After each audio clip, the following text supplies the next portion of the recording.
नमस्कार दोस्तों, हिंदुस्तान उदय YouTube platform पे आपका बहुत बहुत स्वागत है। मैं हूं प्रदीप डबास। आज हम बात करने जा रहे हैं एक ऐसे शब्द की जिसे आपने शायद पहले गंभीरता से नहीं लिया होगा। नॉट फाउंड सुटेबल, यानी योग्य नहीं पाया गया।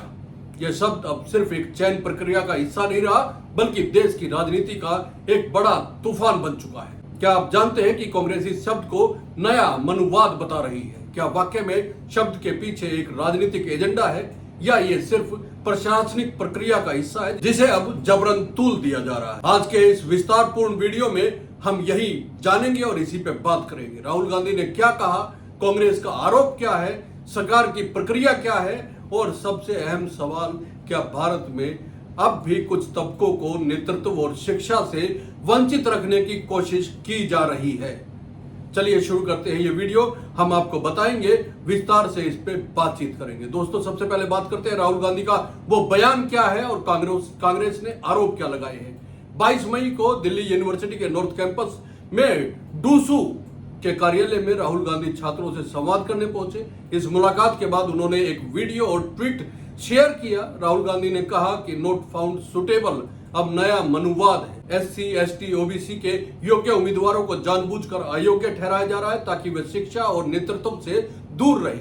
उन्होंने कहा कि बाबा साहेब ने कहा था कि शिक्षा बराबरी के लिए सबसे बड़ा हथियार है, लेकिन मोदी सरकार उस हथियार को कुंद करने में जुटी है। राहुल ने यह भी बात कही कि छात्रों ने उन्हें बताया कि योग्य होने के बावजूद उन्हें कोई महत्वपूर्ण अवसरों पर मौका नहीं दिया जाता और नॉट फाउंड सुटेबल कह दिया जाता है। अब कांग्रेस इसे एक प्रशासनिक टर्म नहीं मान रही, बल्कि इसे एक राजनीतिक और वैचारिक हमले के रूप में प्रचारित कर रही है।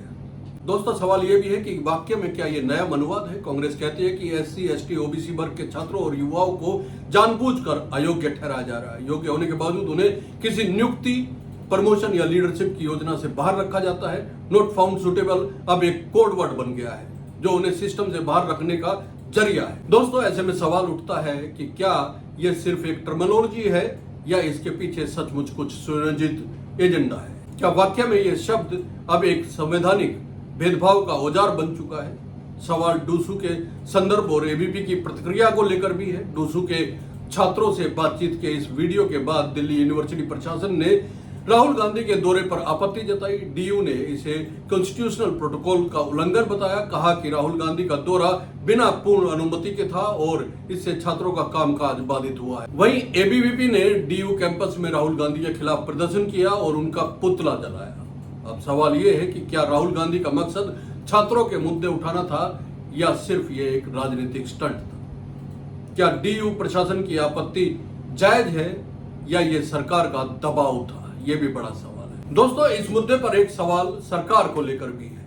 सवाल यह है कि सरकार की चुप्पी क्या किसी रणनीति को दर्शाती है? इस पूरे मामले में सरकार यानी BJP ने अब तक कोई ठोस जवाब नहीं दिया है। क्या सरकार को इस मुद्दे को नजरअंदाज कर देना चाहिए या फिर राहुल गांधी को जवाब देने के लिए ठोस आंकड़ों और नीतियों का हवाला देना चाहिए? यदि कांग्रेस यह आरोप लगा रही है कि SC, ST, OBC वर्ग को जानबूझकर सिस्टम से बाहर रखा जा रहा है, तो सरकार को खुलकर इसका जवाब देना चाहिए। पिछले 10 सालों में इन वर्गों की नियुक्तियों के आंकड़े क्या है? कितने लोगों को नॉट फाउंड सुटेबल कहकर बाहर रखा गया? क्या इसमें कोई पैटर्न है? यदि सरकार के पास पारदर्शी डाटा है तो उसे सामने रखने चाहिए।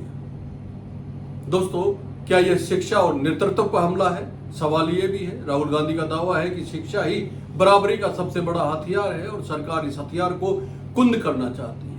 क्या यह दावा पूरी तरह से सही है या सरकार की नीतियों ने शिक्षा को और ज्यादा सर्वसुलभ बनाया है? अब इस पर निर्भर करता है कि क्या ग्रामीण और पिछड़े इलाकों में SC, ST, OBC छात्रों के लिए सुविधाएं बढ़ी है या नहीं बढ़ी है? क्या उच्च शिक्षा संस्थानों में उनका प्रतिनिधित्व बढ़ा है या घटा है?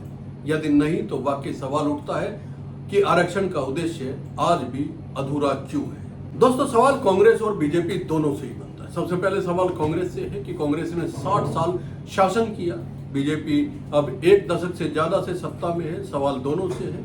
कांग्रेस से सवाल यह है कि जब आपके पास सत्ता थी तब आपने क्या किया? क्या आपने दलित, पिछड़े, आदिवासी छात्रों के लिए नेतृत्व का मार्ग प्रशस्त किया? ये बड़ा सवाल है। सवाल BJP से यह है कि क्या आपने शासन में नॉट फाउंड सुटेबल कहकर बाहर रखा? अगर हाँ, तो क्यों? अगर नहीं, तो डेटा और नीति के जरिए जनता के सामने इसका उत्तर दिया जाना चाहिए। अब इस मुद्दे का सबसे अहम और संवेदनशील सवाल ये है कि क्या योग्यता अब जाति के आधार पर तय हो रही है? क्या सिस्टम ये मान रहा है कि कुछ वर्ग कभी भी सुटेबल नहीं हो सकते? ये सवाल सिर्फ राहुल गांधी या कांग्रेस के नहीं है, ये सवाल आज हर उस युवा के हैं जो सपने देखता है और मेहनत करना चाहता है। दोस्तों, नॉट फाउंड सुटेबल एक ऐसा शब्द बन चुका है जो अब केवल रिजेक्शन लेटर की भाषा नहीं रहा है, बल्कि ये राजनीतिक और सामाजिक बहस का केंद्र बन गया है। राहुल गांधी ने इसे मुद्दा बनाया है, कांग्रेस इसे नया मनुवाद कह रही है, सरकार इस पर अब तक खामोश है और जनता के मन में सवाल गूंज रहे हैं। क्या सिस्टम अब भी भेदभाव करता है? लेकिन हम यानी हिंदुस्तान उदय कभी भेदभाव नहीं करता सवाल पूछने में, चाहे वो सत्ता पक्ष हो और चाहे विपक्ष हो। अगर आप चाहते हैं कि शिक्षा और नेतृत्व में समान अवसर मिले तो इस वीडियो को ज्यादा शेयर और लाइक कीजिए, कमेंट करके अपनी राय भी दीजिए और चैनल को सब्सक्राइब करना ना भूलें, क्योंकि हम आते रहेंगे और उठाते रहेंगे इसी तरह के तमाम गंभीर सवाल। बहुत बहुत धन्यवाद। नमस्कार।